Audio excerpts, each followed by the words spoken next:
প্রিয় দর্শক, অর্থনৈতিক উন্নয়নের সঙ্গে সঙ্গে দেশে ব্যাপকভাবে বেড়েছে বিমা খাতের সম্ভাবনা। এই সম্ভাবনাকে সামনে রেখে আরটিভির সাপ্তাহিক আয়োজন উন্নয়নে বিমা অনুষ্ঠানে আপনাদের সবাইকে স্বাগত জানাচ্ছি। আমি সৈয়দ আশিক রহমান। অনুষ্ঠানটি আয়োজনে সহযোগিতা করেছে national life insurance company, green delta insurance company এবং মেঘনা লাইফ ইন্স্যুরেন্স কোম্পানি লিমিটেড। দর্শক, স্বাস্থ্য সংশ্লিষ্ট সরকারি, বেসরকারি এবং আন্তর্জাতিক বিভিন্ন সংস্থার গবেষণা বলছে, বর্তমানে দেশে চিকিৎসা করাতে ব্যক্তির যে খরচ হয় তার 69% নিজেকে বহন করতে হয়। আর এই ব্যয় মেটাতে গিয়ে প্রতি বছর 86 লাখেরও বেশি মানুষ দরিদ্র থেকে দরিদ্রতর হচ্ছেন। 58% মানুষ চিকিৎসা সেবা নিতে গিয়ে ধার দেনা করেন, জমি বিক্রি করতে বাধ্য হন এবং অনেক ক্ষেত্রেই নিঃস্ব হয়ে পড়েন। অথচ স্বাস্থ্য বিমা চালু থাকলে বিপুল সংখ্যক মানুষের ভোগান্তি এবং ঝুঁকি অনেকাংশে কমে যেত। স্বাস্থ্য বিমা এমন একটি পলিসি যার মাধ্যমে অনাকাঙ্ক্ষিত অসুস্থতা, রোগ বা দুর্ঘটনায় চিকিৎসার বিপরীতে আর্থিক সহায়তা বা ক্ষতিপূরণ পাওয়া যায়। অর্থাৎ স্বাস্থ্য বিমার গ্রহীতা তার চিকিৎসা ব্যয়ের বিপরীতে নির্দিষ্ট আর্থিক সুবিধা বা খরচকৃত অর্থ ফেরত পান।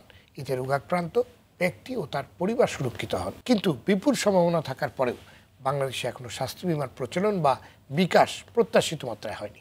এমন একটি বাস্তবতা আজ আমাদের আলোচনার বিষয়, স্বাস্থ্য বিমার গুরুত্ব ও করণীয়। আর এই বিষয়ে আলোচনার জন্য আজ আমাদের সঙ্গে স্টুডিওতে আছেন প্রধানমন্ত্রীর ব্যক্তিগত চিকিৎসক, বঙ্গবন্ধু শেখ মুজিব মেডিকেল বিশ্ববিদ্যালয়ের ইমিরেটাস অধ্যাপক ডক্টর ABM আবদুল্লাহ, জেনিথ ইসলামী লাইফ ইন্স্যুরেন্স লিমিটেডের ব্যবস্থাপনা পরিচালক ও CEO SM নুরুজ্জামান এবং বেঙ্গল ইসলামী লাইফ ইন্স্যুরেন্স লিমিটেডের ব্যবস্থাপনা পরিচালক ও CEO MM মনিরুল আলম। যাচ্ছি মূল আলোচনায়। ডক্টর SM নুরুজ্জামান, শুরুতেই বাংলাদেশের স্বাস্থ্য বিমার বর্তমান পরিস্থিতি নিয়ে আপনার কাছ থেকে পরিস্থিতিটা শুনতে চাই, যে কতখানি বিকশিত হয়েছে এই পলিসিটি। আপনার সুন্দর প্রশ্নের জন্য ধন্যবাদ। আসলে বাংলাদেশে স্বাস্থ্য বিমা বর্তমান পরিস্থিতি যদি বলি তাহলে বলবো যে একেবারেই শূন্যের কোঠায়। যদিও আমরা করোনা অর্থনীতির সময় আমরা দেখেছি যে করোনার সময় এটা ব্যাপকভাবে এটা মানুষ মনে করেছে এবং মানুষ সেটাতে অনেক লাভবান হয়েছে যারা স্বাস্থ্য বিমা নিয়েছিল। তো একসময় স্বাস্থ্য বিমা শুধু আমরা জানবেন যে বিদেশি কোম্পানি যেটা আমাদের কাজ করে সেই কোম্পানিটাই শুধু কাজ করতো। এখন কিন্তু বাংলাদেশের সব প্রাইভেট কোম্পানিগুলো এবং নন লাইফ সহ স্বাস্থ্য বিমা নিয়ে কাজ করছে। মানুষ যে একেবারে সামান্য প্রিমিয়াম দিয়ে মানে স্বাস্থ্য বিমার যে সুবিধা নিতে পারে এটা এখনও মানে আমরা তাদের কাছে পৌঁছাতে পারি নাই। টোটাল ইন্স্যুরেন্স নিয়ে তো একটা নেতিবাচক আছে। তারপর আমরা স্বাস্থ্য বিমাটা নিয়ে তো আমরা এখন যেভাবে অ্যাওয়ারনেস হচ্ছে, তা আমরা মনে করি অ্যাওয়ারনেসটা কিভাবে হচ্ছে? আপনাদের তো কোনো প্রচারণা কিছুই নেই, কিভাবে অ্যাওয়ারনেস হবে? এখন বিমা দিবস একটা হয়েছে, সারা বছর একটা বিমা দিবস আপনি মানুষের কাছে পৌঁছাতে পারবেন, এটা হলো বাস্তবতা। এটা বাস্তবতা।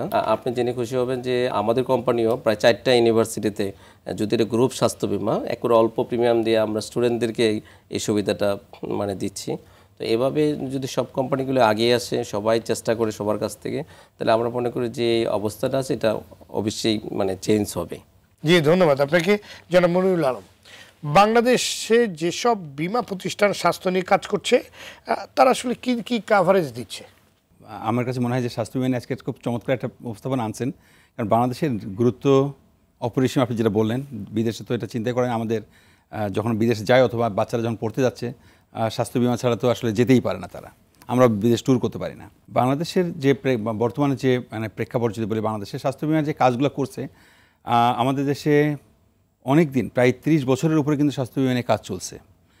যতটুকু মনে পড়ে 1993 থেকে আসলে আমাদের স্বাস্থ্য বিমা নিয়ে কাজ হচ্ছে বাংলাদেশে।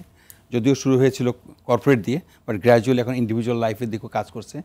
বাট ইন্ডিভিজুয়াল লাইফ নিয়ে কিন্তু এখন আমরা খুব ভালো সাড়া পাচ্ছি। আমি খুব চমৎকার, আমি যেটা দেখছি যে বর্তমানে বেশ কয়েকটা কোম্পানি স্বাস্থ্য নিয়ে কাজ করছে। আমি দেখছি আমার যে পলিসি, রিটেল পলিসি যে সেল হয় তার 60% পলিসি কিন্তু হেলথ নিয়ে বিক্রি হচ্ছে। এবং আপনি জেনে খুব খুশি হবেন যে আমাদের যে ল্যাপস রেশিওটা যে হাই থাকে, বিকজ মানুষ সচেতন না পলিসি চালানোর ক্ষেত্রে, কিন্তু তাকে যদি স্বাস্থ্যের গুরুত্ব বুঝিয়ে যদি পলিসি দিই, ওই পলিসি কিন্তু ল্যাপস হচ্ছে না। বিকজ তারা মনে করছে যে তারা মাসিক কিংবা কোয়ার্টারলি যে প্রিমিয়াম দিচ্ছে এর মাধ্যমে যে সুবিধাটা যা পায়, ধরেন ইন্স্যুরেন্স কোম্পানির প্রায় 300-500 মানে এরকম 300+ নেটওয়ার্ক হসপিটাল আছে প্রায় প্রতিটা কোম্পানিরই যারা স্বাস্থ্য নিয়ে কাজ করছে, এবং তারা একটা হেলথ কার্ড দিচ্ছে। সেখানে একটা তো ইনপেশেন্ট, বেসিক্যালি আমাদের ট্রিটমেন্টটা আমরা কাভারেজ দিচ্ছি ইনপেশেন্টে। হসপিটালে ভর্তি হলে তারা চিকিৎসাটা পাচ্ছে, যে তার কাভারেজ পর্যন্ত কারোর 1 লাখ, 1.5 লাখ, 5 লাখ পর্যন্ত কাভারেজ আছে। যদি বিলটা উইদিন দ্য লিমিট থাকে এবং সে যদি নেটওয়ার্ক হসপিটালে ভর্তি হয়, তাহলে পরে তাকে আর বিল দিতে হচ্ছে না। গ্রাহকের সমস্ত টাকাটাই ইন্স্যুরেন্স কোম্পানি সরাসরি হসপিটালকে দিচ্ছে। এটা দুটো সুবিধা হয়। একটা হচ্ছে যে প্রতি মানুষ যখন অসুস্থ হয় তার রিকভার করা একটা টেনশন, আর একটা হচ্ছে টাকার সংস্থান করা। তো বিমা নিয়ে যখন কেউ মানে হসপিটালে ভর্তি হচ্ছে, এখন যেটা মনে হচ্ছে যে তাদের রিকভারিটা অনেক কুইক হচ্ছে। আর এটা যেটা বলছেন ডিসকাউন্ট কার্ড যেটা বলছিলাম, এই কার্ডের মাধ্যমে তারা যখন হসপিটালে ভর্তি হচ্ছে না, কিন্তু প্রতি বছর যদি ধরেন 20,000 টাকাও যদি সে আপনার মেডিকেল তার ফ্যামিলিতে যদি ইনভেস্টিগেশন করতে লাগে, কিছু মেডিকেল টেস্ট করতে লাগে, তো সেখানেও প্রায় ধরেন 10 থেকে 40% মতো ডিসকাউন্ট পায়। তাতে দেখা যায় যে প্রিমিয়ামটা সে বছরে 2,000 টাকা দিচ্ছে, ডিসকাউন্টের পরিমাণ কিন্তু তার থেকে অনেক বেশি। আপনি যে কথাটি বললেন, এই যে সুবিধাগুলো পাচ্ছে, এগুলো তো মানুষকে জানাতে হবে, কিন্তু খুব দুঃখজনকভাবে আমরা দেখি আপনাদের মানে বাংলাদেশে বিমা প্রতিষ্ঠানগুলোর এগুলো নিয়ে যে অ্যাওয়ারনেস তৈরি করা, এগুলো নিয়ে যে বিভিন্ন রকম প্রচারণা দরকার, যেখানে পার্শ্ববর্তী ভারতেও কিন্তু আপনার রাস্তাঘাটে বিভিন্ন জায়গায় বিলবোর্ড, টেলিভিশনে বিজ্ঞাপন, সোশ্যাল মিডিয়াতে বিজ্ঞাপন, সেগুলো কোনো কিছুই আপনার বাংলাদেশে আমরা দেখছি যে কেন যেন বিমা খাতটাকে স্বাস্থ্য খাতের মতো এত গুরুত্বপূর্ণ তাকে আমরা একটা কর্নার করে রেখে দিয়েছি। না, আপনি ঠিকই বলেছেন। আমাদের দেশে আসলে যেটা বলছিলাম যে আমাদের দেশের যে বিপণন ব্যবস্থা, এটা নিয়ে আসলে সমস্ত ইন্স্যুরেন্স কোম্পানিগুলো স্ট্রাগল করে এবং আরও প্রচারণা দরকার। আমি আপনার সঙ্গে এগ্রি করি। এবং এখনকার দেখবেন যে এই 4th জেনারেশন যে ইন্স্যুরেন্স কোম্পানিগুলো এসছে বর্তমান মার্কেটে, তারা কিন্তু এইটাকে যারা বেশ কয়েকটা কোম্পানি কিন্তু এই হেলথ ইন্স্যুরেন্সকে ফোকাস করে কাজ করছে। তাই আমি মনে করি যে স্যারের সঙ্গে কথা বলছিলাম যে এবার আমাদের যে জাতীয় বিমা নীতি 2024 প্রণয়ন হতে যাচ্ছে, সেখানেও বলেছে স্বাস্থ্য বিমাকে ফোকাসে রাখার জন্য। হ্যাঁ, আমরা করি। আমরা কিন্তু আলোচনা করতে করতে একটি জিনিস খুব ভালো হয়েছে যে গাড়ির উপর যে আপনার আগে যে বিমার বিষয়টি একেবারে উঠিয়ে দেওয়া হয়েছিল, আমাদের আলোচনার ফলে কিন্তু সেটাকে সরকার আবার চালু প্রসেসে আছে, এটা হয়তো খুব দ্রুত চালু হবে। তো স্বাস্থ্য বিমা নিয়ে আসলে আমার যেটা বলছিলেন যে আসলে শুরুতে আপনি যে ভূমিকা দিয়েছিলেন যে অনেকেই এই চিকিৎসা করতে যে বিপন্ন হয়ে যাচ্ছে, তার জমি জমা বিক্রি করে সে নিঃস্ব হয়ে যাচ্ছে। তো এইটাকে মানে আমি বিমা করতে যেটা বলছিলাম যে 2,000 টাকা দিয়ে হয়তো যে লাখ টাকার কাভারেজ পাই, রাইট, কিছুই না, সাথে এসে দেউলিয়া হবে না। কিন্তু ইন্স্যুরেন্স না করার কারণে সে যখন বড় একটা অ্যামাউন্টের ধাক্কা খাচ্ছে, তখন তো ফ্যামিলি দেউলিয়া হয়ে যাচ্ছে। পাচ্ছে না। জি, ধন্যবাদ আপনাকে অধ্যাপক ডাক্তার ABM আব্দুল্লাহ। 17 কোটি জনসংখ্যার বাংলাদেশের স্বাস্থ্য বিমা কতখানি গুরুত্বপূর্ণ বলে আপনি মনে করেন? না, ধন্যবাদ আপনাকে। শুধু দর্শকদেরকেও শুভেচ্ছা জানাচ্ছি, স্বাগত জানাচ্ছি। আমার সঙ্গে 2জন বিশিষ্ট আলোচক, তারা তো বিমা বিশেষজ্ঞ, তারা তো বললেন হিসেবে স্বাস্থ্য বিমাটা যেটা প্রয়োজন, এটা আমি ফিল করছি অনেক ব্যক্তিগতভাবে, এবং আমি কিন্তু এটা নিয়ে অনেক লেখালেখি করছি। আমাদের দেশের মানুষের, কারো বদনামের জন্য বলছি না, কারো স্বাস্থ্যের জন্য কেউ টাকা রাখে না, কারো বাজেট থাকে না। যার জন্য হয় কি, যখন সিরিয়াস কোনো অসুখ হয়ে যায় তখন তো হাসপাতালে যেতে হয়। হয়তো মাইল্ড অল্প অসুখ বেশি হলে তো কিছু গায়ে লাগে না, কিন্তু যদি স্ট্রোক হলো, হার্ট অ্যাটাক হলো, ক্যান্সার হলো, অপারেশন লাগবে বা অ্যাক্সিডেন্ট হলো, ওই সময় তো সে ক্রাইসিসে পড়ে। তখন দেখবে যে ঘর বাড়ি বেচে, শেষ সম্বলটুকু বেচে, একটা গরু আছে এটাও বিক্রি করলো, সব বেচে আলটিমেটলি সে চিকিৎসা করে। যেহেতু তার বিমা নাই, করতে গিয়ে যেটা হয়, যদি ভালো হলে তো ভালো হলে, যদি ভালো নয় মারাও যেতে পারে, সেটা অন্য কথা। কিন্তু ভালো অথবা ঋণ করেও সে টাকা নিয়ে কিন্তু চিকিৎসা করে। এখন যদি ভালো হয়ে যায়, তার শেষ সম্বল তো শেষই হয়ে গেছে। অথবা ঋণ করে যদি টাকা নিয়ে যদি চিকিৎসা করায়, তাহলে যতদিন এই ঋণ না দেবে, ঋণের বোঝা কিন্তু তার ঘাড়ে চলতেই থাকে। তার একমাত্র কারণ, এদেশে কিন্তু বিমা নাই। স্বাস্থ্য বিমা কিন্তু পৃথিবীর অনেক বড় বড় দেশে স্বাস্থ্য বিমার সাথে কম্পালসারি করতে, চিন্তাই করতে পারে না কেউ, চিন্তাই করা যায় না। তা আমি সেই জন্যই মনে করছি যে আমাদের দেশে মানে আমরা দেখেছি উন্নত বিশ্বের জন্ম হওয়ার আগেই শুরু করে দেয় বলতে পারেন। সেই জন্য আমি মনে করি আমি মনে করি যে বিশেষ করে আমাদের যারা গরিব লোক, ইভেন নিম্ন মধ্যবিত্ত বা মধ্যবিত্ত অনেকের তো স্বাস্থ্য বাজেট রাখে না, কেউ তো টাকা রাখে না যে এই টাকাটা আমার অসুখ বেশি হলে চিকিৎসা করবে, তাতে করে না। সিরিয়াস কোনো অসুখ বেশি হলে আর কিন্তু সামাল দিতে পারে না। উনি যে কথাটি বলেন সামান্য 2,000 টাকা, ওইটাই বলছি আর কি, যদি মাসে দেয় তাহলে কিন্তু একটা বিশাল বড় ঝুঁকি থেকে, বিশাল ঝুঁকি। কিন্তু এটা কারণটা হলো কি, এই জন্য আমি মনে করি যে স্বাস্থ্য বিমাটা এটা কম্পালসারি আমাদের হতেই হবে। না করলে এই যে দুর্যোগ মানে যে কোনো একটা অ্যাক্সিডেন্ট বা অন্য কিছু হয়ে গেলে, তখন তো চিকিৎসা করাতে তার একদম আরও হিমশিম খেয়ে যায়, যা আছে সব শেষ হয়ে যায়, আর তো চালাতে পারে না। সেই জন্যই মানুষের স্বাস্থ্য বিমা করা জরুরি। তার কারণ একটা হলো যে, একটা বলেন যে সচেতনতার অভাব, অ্যাওয়ারনেসের অভাব, মানুষ অনেকে জানেই না স্বাস্থ্য বিমা যে গুরুত্বপূর্ণ, বা স্বাস্থ্য বিমার মাধ্যমে যে 2,000 টাকার কথাই বললেন, টাকাটা দিলে যে একটা বিশাল সুবিধা পাওয়া যাবে, এই সম্বন্ধে অনেকে কিন্তু নলেজই নাই। দ্বিতীয় কথা, কিছু লোক মনে করে যে এই মাসে মাসে টাকাটা দিব, এই টাকাটা বোধহয় ওয়াস্টেজ, এই টাকাটা তার কোনো অসুখ বিসুখ না হলে সে তো আর চিকিৎসা করাবে না, মনে হয় এই টাকাটা সে কোনোদিন ফেরতে পাবে না, এই টাকাটা দিয়ে লাভ কী, এটাই মনে করে আমার ধারণা। অনেক লোক মনে করে এই জন্য ওরা ইন্স্যুরেন্স করতে চায় না, কারণ মাসে মাসে একটা প্রিমিয়াম বা যে কোনো হয়তো দিতে তো হবে। এই টাকাটা কিন্তু অনেকে দিতে চায় না, বা বাজেটেও সে রাখে না, যার জন্য হয় কি, একে তো সচেতনতার অভাব, অ্যাওয়ারনেস নাই, বুঝতে চায় না, ভুল বুঝে মনে করে দিয়ে লাভ কি, টাকাটা বোধহয় নষ্ট হচ্ছে, ওয়াস্টেজ হচ্ছে, এই সমস্যাটা কিন্তু অনেকের মধ্যে রয়ে গেছে। তারপরে আমি মনে করি যে প্রচার প্রচার যে কথাটা আপনি বলছেন, এটা তো অভাব অবশ্যই আছে, কারণ আসলে তো মিডিয়ার জামানা, মিডিয়াতে কিন্তু ওইভাবে আসে না। আপনি আজকাল তো অনলাইন বলেন, জি, আমি যে কথা বলছি, আপনি যদি ভারতের কথাই বলেন কিংবা অন্যান্য উন্নয়নশীল দেশে দেখেন, আপনি খুললেই দেখবেন রিলায়েন্স এই সেই সব বিমার দিয়ে ভরা, এবং আপনি এয়ারপোর্ট থেকে বেরোতেই দেখবেন যে বিশাল বড় বড় বিলবোর্ডে আপনার বিভিন্ন ইন্স্যুরেন্স। এই জিনিসটা কিন্তু আমাদের অভাব রয়ে গেছে। আমার মনে হয় এই ব্যাপারে বোধহয় সরকার পক্ষ থেকে একটা উদ্যোগ নেওয়া উচিত। আমি তো বিভিন্ন সময় আলোচনা এই সময় বলছি, গভর্নমেন্ট চাইলেও ইভেন ফোর্সফুলি হলেও যদি হয়, এখানে কিন্তু বিমা কোম্পানিগুলো, সরকার তো বিমা কোম্পানিগুলোর লাইসেন্স দিয়েছে, অনেকেই নিয়েছে কিন্তু লাইসেন্স, কিন্তু তারা এই বিমা কোম্পানিগুলোকে আসলে সঠিকভাবে কি পরিচালনা করছে না। পরিচালনা আমি মনে তো করি যে সঠিকভাবে হচ্ছে না বলেই তো মানুষ জানে না, প্রচার প্রচারণা নাই। তো যে কথাটা আপনি বললেন, এয়ারপোর্ট বললে বিলবোর্ড দেখেন, এসব নাই তো আমাদের। তারা ভালো বলতে পারবে না, ওনাদের কাছ থেকে আমি বলতে চাইবো। সেজন্য আমি মনে করি আপনার বিমা দাবি পরিশোধ হয় না, এগুলা নিয়ে অনেক কমপ্লেইন, দেখেন নেতিবাচক জিনিসটা কিন্তু বেশি প্রচার হয়ে যায়। এটা সত্য। এই জন্যই এই নেতিবাচক প্রচার হওয়ার জন্যই মানুষের মধ্যে ভুল বোঝাবুঝি কিন্তু কাটছে না।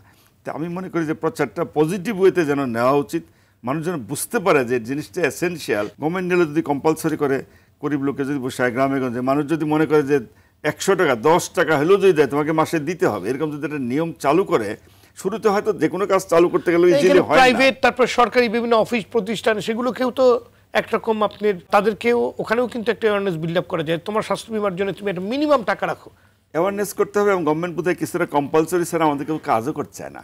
ইভেন গভর্নমেন্ট চাইলে গরিব লোকের জন্য তাকে 10 টাকা নেই, গভর্নমেন্ট আরও 10 টাকা দিবে, এইভাবে দিয়ে দুই দিক থেকে যায়, তাহলে মানুষের মধ্যে কিন্তু অ্যাওয়ারনেস হবে, মানুষ মনে করবে যে জিনিসটা বোধহয় ভালো, তাহলে হয়তো করবে। সরকারি ব্যবস্থা তো আমাদের কেউ করতে চায় না, এই জন্য আমি চাচ্ছি যে গভর্নমেন্টকেও বোধহয় করতে হবে।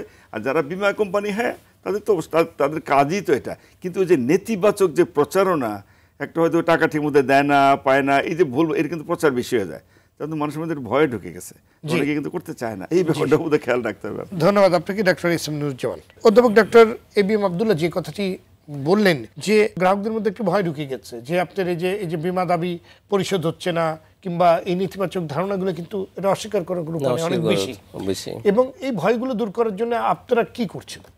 এটা মানে স্যার যেটা বলছেন এটা মানে সত্য বিষয়। তো আমরা মনে করি এখানে স্যার কিন্তু আরও কিছু কথা বলছেন, যে সরকার যে কাজটা করতে পারে, যেমন আমরা টিআইএন জমা দেওয়া বাধ্যতামূলক, তো টিআইএনের সাথে স্বাস্থ্য বিমা আছে কিনা, এটা একটা সরকার চাইলে তখন কিন্তু সে অবশ্যই বাধ্য হয় মানে স্বাস্থ্য বিমা করার জন্য। অথবা আমি ব্যবসা করতে হলে ট্রেড লাইসেন্স লাগে, তো ট্রেড লাইসেন্সের সাথে কিন্তু স্বাস্থ্য বিমা তার আছে কিনা, তখন কিন্তু আপনি সেই মাত্র একটা সামান্য প্রিমিয়াম দিয়ে সেইটা বাধ্য করা যায়। এখানে আমরা অনেকেই মানে ঢাকা শহরে জমি কিনি, প্লট কিনি, অনেক কিছু করি, সেখানে কিন্তু আপনাদের বিরুদ্ধে যে অভিযোগটা রয়েছে যে আপনারা বিমা দাবি পরিশোধ করেন না, সেটাকে কাটানোর জন্য আপনারা কি করছেন? সেটা কাটানোর জন্য সরকার নয় সেই সুযোগ আপনাদের দিল সরকার। আপনারা জানেন যে আইডিআর মানে এখন কিন্তু শক্তিশালীভাবে মনিটরিং করছে। এটা যখন বিমা যেই যুগোপযোগী 10-এর যে আইনটা হওয়ার পরে কিছু প্রবিধানের ফাঁকে কিছু মানে কোম্পানিগুলো, কয়েকটা কোম্পানি বিশেষ করে 4-5টা কোম্পানি বিমাতে বেশ প্রবলেম দেখা যাচ্ছে। যে আমরা কয়েকদিন আগে মিডিয়াতে দেখেছি যে 3,500 কোটি টাকা বিমা দাবি পরিশোধ বাকি পেন্ডিং, সেখানে একটা কোম্পানি দেখা যায় 2,000 কোটি টাকা প্রিমিয়াম বাকি, মানে একটা কোম্পানি 2,000 কোটি টাকা বিমা পেন্ডিং আছে। সে তো গ্রাহকের কাছ থেকে টাকাটা নিয়ে নিয়েছে, টাকাটা যদি সে গ্রাহকের কাছ থেকে নিয়ে নেয়, তাহলে সে দাবিটা পরিশোধ করবে না কেন? সে টাকাটা সে কি, সেটা সে মানে তার কিছু ম্যানেজমেন্ট লেভেলে মালিক পক্ষ তছরূপ করেছে, এটাই মালিক পক্ষ তছরূপ করেছে, তাদের জন্য শাস্তি হয়েছে। আস্থা ফেরানোর জন্য আমরা এখন তো আপনারা জানেন যে চতুর্থ প্রজন্ম কোম্পানিগুলো সহ কিছু কোম্পানি কিন্তু যে ভালো সার্ভিস দিচ্ছে, এই সার্ভিসটা কিন্তু এমনও আছে যে তাদের 7 কর্মদিবসের মধ্যে বিমা দাবি সেটেল করছে। আবার কোনো কোম্পানি দেখা যায় স্বাস্থ্য বিমা যদি আমরা বলি সেটা একদিনও সেটেল করা সম্ভব। আপনি এখন দেখা যাচ্ছে যে কিছু কোম্পানি এমনও আছে যে কাগজপত্র নিচ্ছে না, মেডিকেল কাগজপত্র, শুধু ছবি তুলে অনলাইনে মানে জমা দিচ্ছে, ক্লেম সেটেল করে, আবার তার দেখা যায় মোবাইল ফাইন্যান্সিয়াল সার্ভিসের মাধ্যমে বিকাশ, রকেট, নগদের মাধ্যমে টাকা ফেরত দিচ্ছে। এতে মানুষের মধ্যে আস্থাটা কিন্তু বাড়ছে। তো আমরা মনে করি এই আস্থাটা যদি আমরা কন্টিনিউ আমরা করতে পারি, তাহলে মানুষের যে এখন যে পার্সেন্টেজ এটা দিন দিনই এটা বাড়বে এবং মানুষ স্বাস্থ্য বিমার প্রতি সচেতন হবে। ধন্যবাদ আপনাকে জনাব মনিরুল আলম। বাংলাদেশে ব্যাপকভাবে স্বাস্থ্য বিমা চালু করার ক্ষেত্রে কি কি ধরনের প্রতিবন্ধকতা রয়েছে বলে আপনি মনে করেন? আশিফ ভাই, আসলে আমি লক্ষ্য করছিলাম আপনার এই আলোচনার আলোচকদের কথা শুনে আর কি, আমাদের দেশে আসলে যে কোনো কিছুতেই সরকারি পৃষ্ঠপোষকতা খুবই জরুরি, যেটা আসছিলেন যে বিমা দাবির বিষয়ে। তো সেখানেও আইন আছে, আইনের যথাযথ প্রয়োগ এবং যারা দুষ্ট আছে তাদেরকে বিচারের আওতায় নিয়ে আসা এবং গ্রাহককে স্বস্তি দেওয়া যে না, কেউ অন্যায় করলেও টাকাটা রিকভার করে টাইমলি দেওয়া যাবে এবং মানুষ তারা সিকিউর ফেস করে যে কোনো কারণে হোক তসরুপ করলেও তারা পার পাবে না। তো যাই হোক, আমি আপনার প্রশ্নে আসি যেটা যে স্বাস্থ্য বিমাকে পপুলারিটি করার জন্য আসলে ইউনিভার্সাল হেলথ কেয়ার নিয়ে তো আসলে বেশ কয়েক বছর ধরে সরকারেও একটা ডিপার্টমেন্ট আছে, সেটা কাজ করছিল। তো আমাদের এখানে আসলে আমি যেটা বলি যে আমাদের প্র্যাকটিশনার হিসেবে যেটা চিন্তা করি যে এখন যারা হেলথ ইন্স্যুরেন্স আসছে অনেকটা ভলেন্টারি বেসিসে আসছে। আমাদের মেন গাইডলাইন আছে ধরেন লেবার ল। তো লেবার ল এনশিওর করেছে যে তার কর্মী এবং কর্মচারীরা কী ধরনের সুযোগ সুবিধা পাবে। সেখানে ডাইরেক্ট বলা আছে যে হয়তো মালিক পক্ষ হচ্ছে অসুস্থ হলে, মারা গেলে, পঙ্গু হলে তার টাকা দিতে হবে, ক্ষতিপূরণ দিতে হবে। কিন্তু এটাকে আবার আরেকটা জায়গায় বলা আছে যে 200 জনের উপরে যারা কর্মী থাকবে তাদেরকে গ্রুপ ইন্স্যুরেন্স রাখতে হবে। তো তারপরেও দেখা যাচ্ছে যে 200 জনের উপরে অনেক প্রতিষ্ঠান আছে যাদের গ্রুপ ইন্স্যুরেন্স নাই এবং সেটা দেখারও আসলে ওরকম, যদিও কিছু কর্তৃপক্ষ আছে কিন্তু ওরকম প্রয়োগটা হচ্ছে না। তো যেটা বললাম যে সরকারি যে পৃষ্ঠপোষকতার বিষয়টা, এটা যদি আমরা এনশিওর করতে পারি আমাদের দেশের হেলথ ইন্স্যুরেন্সের, বিশেষ করে ইন্স্যুরেন্স সেক্টরের পেনিট্রেশনটা আরও হাই হবে। যেখানে বলছেন যে লেবার লতে বলা আছে যে ধরেন ক্ষতিপূরণের যে ইস্যুটা মালিক পক্ষ দিবে, তো এটা মালিক পক্ষ ডিফারেন্টলি তাদের প্রফিট অ্যান্ড লস দেখেন। তো ইন্স্যুরেন্স করলে যেটা হয় যে আমরা সবসময় যেটা অ্যাডভোকেসি করি, কোনো একটা প্রতিষ্ঠানে তারা যে 1000 কর্মচারী আছে তাদের যদি কোনো ইন্স্যুরেন্স না থাকে, কোনো বছরে বেশি মারা যেতে পারে, কোনো বছর বেশি অসুস্থ হতে পারে, কোনো বছর দুর্ঘটনা বেশি ঘটতে পারে, প্রফিটেবিলিটি ফ্ল্যাকচুয়েট করে। কিন্তু ইন্স্যুরেন্স থাকলে যেটা হয় যে এই কোনো প্রতিষ্ঠানের কর্মচারীদের যে ইন্স্যুরেন্স বাৎসরিক যে ইন্স্যুরেন্স খরচ যেটা হয়, সেটা যদি একটা বাজেটারি হিসেবে যদি নিয়ে আসা হয়, তখন দেখা যায় যে যত ক্লেম আসুক না কেন তার কর্মীরা কিন্তু তার সে ধরনের চিকিৎসা সুবিধা পায়। আর চিকিৎসার ব্যাপারে যেটা বলছিলাম, শুরুতে যেটা বলছিলাম যে আসলে quality, access to quality health care, এটা আসলে মানুষের অধিকার এবং সেটাকে এনশিওর করার জন্য, এবং আমরা তো এসডিজি গোলের দিকে যাচ্ছি। কারণ এসডিজি গোলের ভিতরে 3 নম্বরটাই আছে কোয়ালিটি হেলথ এবং ওয়েলবিং বিষয়টা। তো আমাদের দেশের আমি যেটা মনে করি ইন্স্যুরেন্স সেক্টর যা হয়ে গেছে, আমরা যদি এখন গোয়িং ফরওয়ার্ড যদি আমরা এখন খুব ক্লোজলি মনিটর করি এবং যা করা দরকার, যেটা বলছিলাম যে আমাদের যে একটা উদ্যোগ ছিল সরকারের যে সরকারি কর্মচারীদের হেলথ ইন্স্যুরেন্স, দেখেন 18 লক্ষের উপরে আছে, এনাদেরকে যদি এনশিওর করা যেত, কারণ শুধুমাত্র যে পাবলিক না, আমি দেখছি যারা গভর্নমেন্ট এমপ্লয়ি আছে তারাও সাফার করে এই চিকিৎসার জন্যে, কিন্তু অল্প পয়সার মাধ্যমে তাদের এই হেলথ ইন্স্যুরেন্স আনা যায়। আমাদের এখানে গার্মেন্টস ওয়ার্কার আছে, পাবলিক প্রাইভেট অনেক প্রতিষ্ঠান আছে, তাদেরকে যদি এনশিওর করা যায় না চাকরির পাশাপাশি তাদেরকে স্বাস্থ্য বিমা থাকতে হবে। যারা নুরজান সাহেব বলেন যে হ্যাঁ টিন সার্টিফিকেট হোক কিংবা ট্রেড লাইসেন্স হোক, এইসব জায়গায় যদি কিছু মনিটরিং থাকে, তাই আমি মনে করি যে আমাদের দেশে সহজে, যেটা বললাম যে আপনি খুব সুন্দর একটা এক্সাম্পল আনিয়েছিলেন যে মানুষ বোধহয় স্বতঃস্ফূর্তভাবে গাড়ির ইন্স্যুরেন্স করবে, এটা কম্পালসারি উঠাই দিলে পরে হয়ে যাবে। দেখেন এখন কিন্তু শুধুমাত্র যাদের ব্যাংক লোন আছে বাধ্য হয়ে হয়তো ইন্স্যুরেন্স নিতে হচ্ছে লোনটা পাওয়ার জন্য, কিন্তু আদারওয়াইজ লোন শোধ হয়ে গেলে আবার ইন্স্যুরেন্স ছাড়া আছে। সো চিন্তা করেন যে সুতরাং আপনি যেটা বলেছিলেন, যেটা যে আসলে যে কোনো একটা ভালো উদ্যোগ মানে যদি অ্যাচিভ করতে হয়, সেটা আসলে সরকারের পৃষ্ঠপোষকতা দরকার। এবং আমি আপনার মাধ্যমে এবং আজকের টিভির মাধ্যমে যারা বলছে যে আমাদের জাতীয় বীমা নীতি 2024 আন্তঃমন্ত্রণালয়ের আলোচনার মধ্যে আছে, আমরাও ছিলাম সেখানে, আমি মনে করি যে এই বীমা নীতিতে যদি স্বাস্থ্য বীমা নিয়ে আরও ফোকাস করে কিছু নীতি নির্ধারণ করা হয় এবং এরা অ্যাচিভ করার জন্য যদি achievable target, short term, mid term এবং লং টার্ম টার্গেট নিয়ে যদি কাজ করি, আমি মনে করি স্বাস্থ্য বীমার বিশাল একটা সম্ভাবনা বাংলাদেশে আছে। ধন্যবাদ আপনাকে অধ্যাপক ডাক্তার এবিএম আব্দুল্লাহ। আপনি কিছুক্ষণ আগে আপনার প্রারম্ভিক বক্তব্যে আপনি বলেছেন সরকারের সহযোগিতা কিংবা অন্তর্ভুক্তির কথা বলেছেন, যেটাতে আমাদের কাছে তো সেই বিষয়টি নিয়ে আপনার কাছে আমি আসতে চাই যে সরকার প্রতি বছর সামাজিক সুরক্ষা বাবদ বিপুল পরিমাণ টাকা ভর্তুকি দিচ্ছে বিভিন্ন খাতে, অথচ দেশে ব্যাপকভাবে যদি স্বাস্থ্য বীমা চালু করা যেত তাহলে কিন্তু ভর্তুকি কমে যেত, ওই ভর্তুকিটা আর লাগতো না। এবং একটি টেকসই স্বাস্থ্য ঝুঁকি ব্যবস্থাপনা গড়ে উঠতো, অটোমেটিক্যালি আপনার আমাদের যারা বিমার সাথে, স্বাস্থ্য বিমার সাথে যারা জড়িত, সেখানে অন্তর্ভুক্তিতে চলে আসতো। আপনার বিশ্লেষণ আমি শুনছি। না, আমি আপনার কথার সঙ্গে একমত। আপনি কিন্তু সুন্দর করেই বলছেন, আমি যা বলবো আপনি অলরেডি বললেই ফেলছেন। আমি ওইটাই চাচ্ছি, যেমন গভর্নমেন্ট, যেমন অনেক একটা কথা বললেন যে গভর্নমেন্ট যে 18 লক্ষ এমপ্লয়ি আছে, কম্পালসরি করে স্বাস্থ্যের জন্য মাসে 100 টাকার বেতনের সাথে 100 কেটে রাখবে। এটা কিন্তু কোনো টাকাই না, টাকাই না, বরং সে বেনিফিট পাবে প্রায় 2 লাখ 2.5 লাখ টাকার বেনিফিট, ডাবল বেনিফিট। অনেকটা বিভিন্ন ভাবে তো গভর্নমেন্ট কেটে রাখে, তো অনেক জায়গায় তো ভাতা দিচ্ছে। ভাতা আমি বন্ধ করতে বলছি, ওটা চালু থাক। তারপরেও যদি এমপ্লয়ি যারা, শুধু তাই না, গভর্নমেন্ট তার যে এমপ্লয়ি কম্পালসরি করে, গভর্নমেন্ট আইন করলে তো করে, আর 100টা তার গায়েও লাগবে না, যেটা দিয়েছে যদি দেখে যে তার বিশাল লাভ, তাহলে তো মানুষ স্বতঃস্ফূর্ত পারবে, কেউ কিন্তু অবজেকশন দিবে না। শুধু তাই না, গভর্নমেন্ট তার 18 লক্ষ এমপ্লয়িকে দিতে পারে। বড় বড় কোম্পানি আছে, ইন্ডাস্ট্রি, তার যা কর্মচারী, তার কারো 2000, 3000, 5000 এমপ্লয়ি তো আছে, তাকেও যদি এটা বোঝানো যায় তুমি মাসে তোমার জন্য 100 টাকা কাটবো, 50 টাকা হলেও কাটুক না, বাকি টাকাও ইভেন গভর্নমেন্ট চাইলে কিন্তু 100 টাকা কাটবে, 100 টাকা গভর্নমেন্ট থেকে দিতেও পারে। এরকম যদি করা যায় তাহলে এটা কিন্তু জনপ্রিয় হবে, মানুষের ভয়টা কাটবে। আর সরকার যখন হস্তক্ষেপ করবে, তাদের মানুষের যদি নেতিবাচক ধারণা বা ভুল ত্রুটি, বা মানুষ যদি ভুল বুঝে বিমাকে যে টাকাটা বোধহয় আমার লসই হবে, এই ভুলটা কিন্তু কেটে যাবে। আমি মনে করি এটা করা উচিত। আরেকটা জিনিস করতে পারেন, যে আমি ওই যেহেতু ওনারা বিমা কোম্পানি 2-3 জন আছেন, মানুষের কিন্তু খুব হয়রানি হয়, এটা শোনা যায়। ফাইল নিয়ে ধরো, আমাদের দেশে ফাইল ধরেন, মানে তার ওই টাকাটা, ওই যে যেটা বলো ফারিস্ট, এই কাজটা যেন না করে। ইন্স্যুরেন্স কিন্তু 2000 কোটি টাকা একাই নিয়ে চলে গেছে। আপনি একটা উদাহরণ দিলেন, এরকম অনেক সময় যায়, ফাইল আজ নে কাল আসে, পরশু এই ফাইল থেকে ওই টেবিলে, এইরকম যদি হয়রানি, তাহলে মানুষ কিন্তু ইন্টারেস্ট হারাবে। কিন্তু করছেন, এই ব্যাপারেও তাদেরকে কিন্তু একটু সচেতন হতে হবে, সতর্ক থাকতে। ধন্যবাদ আপনাকে এস এম নুরুজ্জামান। দেশে বর্তমানে যে স্বাস্থ্য বীমা চালু আছে, তার বেশিরভাগই প্রতিষ্ঠান কেন্দ্রিক বা গ্রুপ বীমা, মানে আপনারা গ্রুপ বীমার আন্ডারে এগুলো করছেন, কিন্তু আসলে ওই যে ব্যক্তি কেন্দ্রিক স্বাস্থ্য বীমা চালুর ক্ষেত্রে চ্যালেঞ্জটা আসলে কোথায়, কেন আপনারা করতে পারছেন না? বাংলাদেশে ব্যক্তি পর্যায়ে যে চ্যালেঞ্জটা যেটা বলছেন, আমি শুধু এটার আগে একটু বলি। সেটা হচ্ছে, আমরা যখন একটা ইউনিভার্সিটিতে আমরা স্টুডেন্টদের গ্রুপ ইন্স্যুরেন্সটা, স্বাস্থ্য গ্রুপ চালু করলাম, তো সেখানে মাত্র আমরা বছরে 250 টাকা নিয়েছিলাম বছরে স্টুডেন্টদের জন্য। তো সেখানে তখনই আমরা দেখলাম যে অনেকেই বলল যে এটা তো একটা বড় ধরনের প্রবলেম হবে, তাও আবার স্টুডেন্টদের, পাবলিক ইউনিভার্সিটি।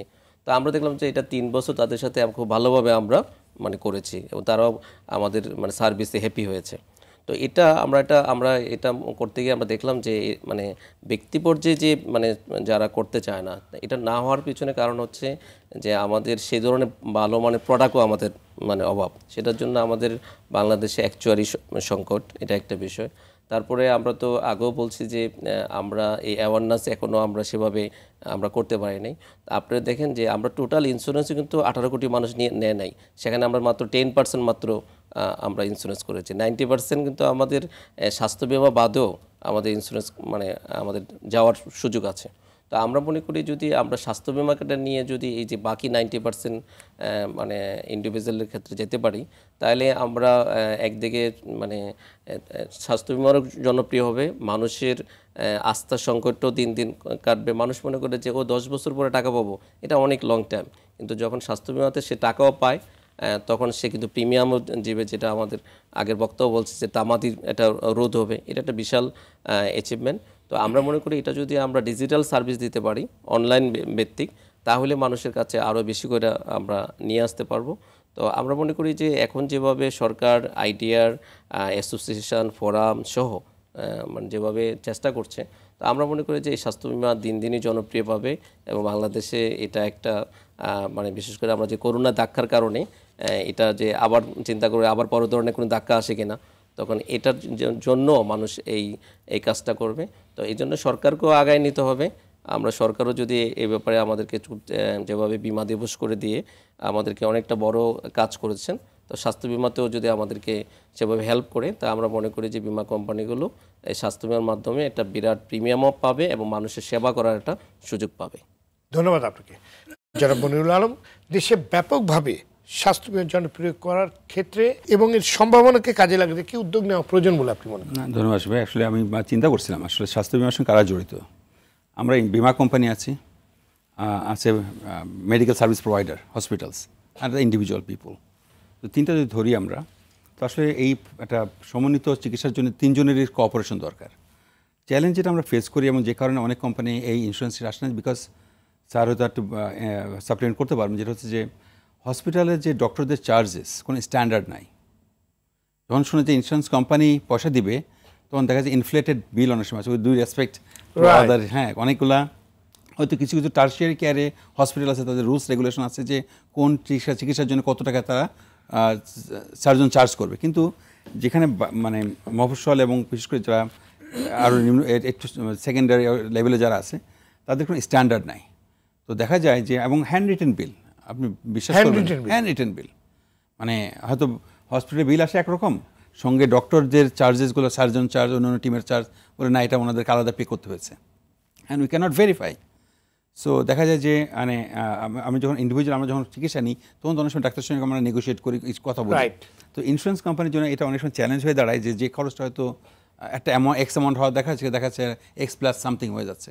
তো এটা আমাদেরকে এটা একটা, বাট তারপরে আমি যেটা বলি না এটা তো আপনি তারপরে একটা স্ট্যান্ডার্ড তৈরি করতেই পারে। শুনেন, একটা লোকের যদি চিকিৎসায় 1 লাখ টাকা খরচ হয়, সেখানে যদি ইন্স্যুরেন্স কোম্পানি তাকে 70,000 টাকাও দেয়, এটা তো বিশাল বড় জিনিস।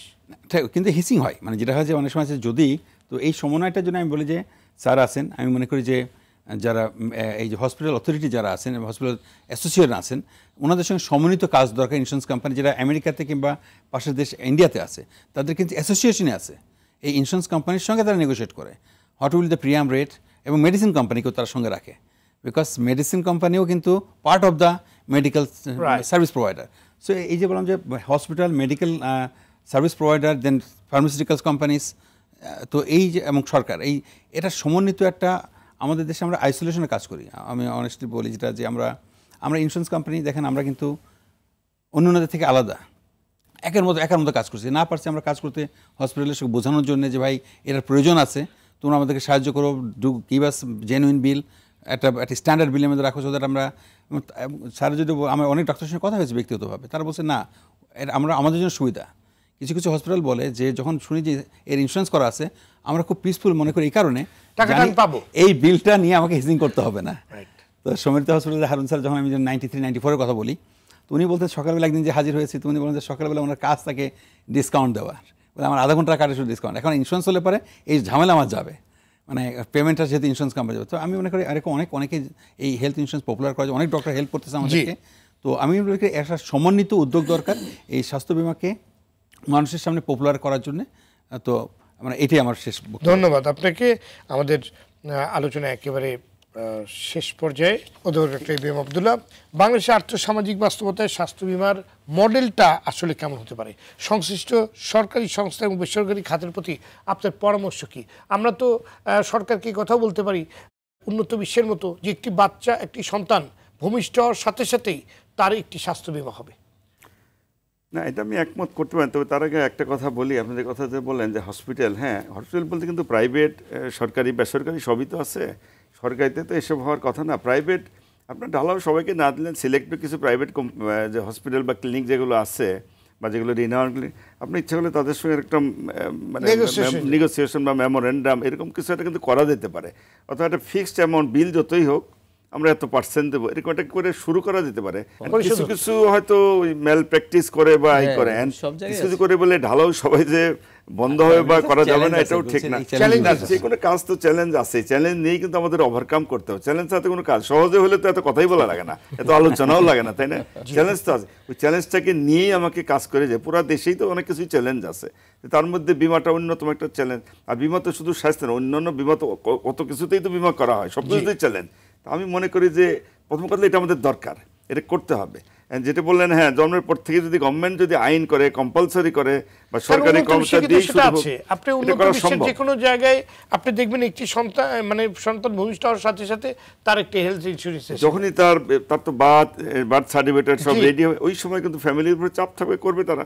যদি নিয়ম হয়ে যায় এটা কিন্তু করবে মানুষ তো একটু টাইট করার সাথে কাজকর্ম তো করবে। আইন তো একটু খালি আইন তো চালু করলেই হয় না, আইন যাতে বাস্তবায়ন হয় তার তো ব্যবস্থা নিতে হবে। যদি আইন করা যায়, বাস্তবায়ন করার উদ্যোগ গ্রহণ করা হয়, একটু শুরুতে হয়তো প্রবলেম হবে, কিন্তু আলটিমেটলি যখন মানুষ বুঝবে খুবই দরকার বেনিফিটটা, তাহলে আমার মনে হয় তারাও কিন্তু এগিয়ে আসবে, তখন জিনিসটা একটু সহজ হবে আর কি করা উচিত বলে আমি মনে করি। ধন্যবাদ আপনাদের সবাইকে আজকে আলোচনায় যোগ দেওয়ার জন্য। দর্শক, স্বাস্থ্য বিমার মতো গুরুত্বপূর্ণ একটি পলিসি শুধু প্রচারণা এবং সচেতনতার অভাবে বাংলাদেশে বিকশিত হয়নি। অথচ ব্যাপকভাবে স্বাস্থ্য বিমা চালু করা গেলে ব্যক্তির স্বাস্থ্য ব্যবস্থাপনাগত ঝুঁকি যেমন অনেকাংশে কমে যাবে, তেমনি কমে যাবে সরকারের ভর্তুকি।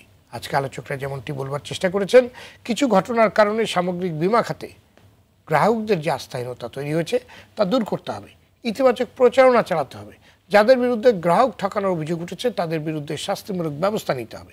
যে কোনো ধরনের হয়রানির সুযোগ বন্ধ করতে হবে। দেশে স্বাস্থ্য বিমা জনপ্রিয় করতে এর সুফল সম্পর্কে গ্রাহকদের জানাতে হবে।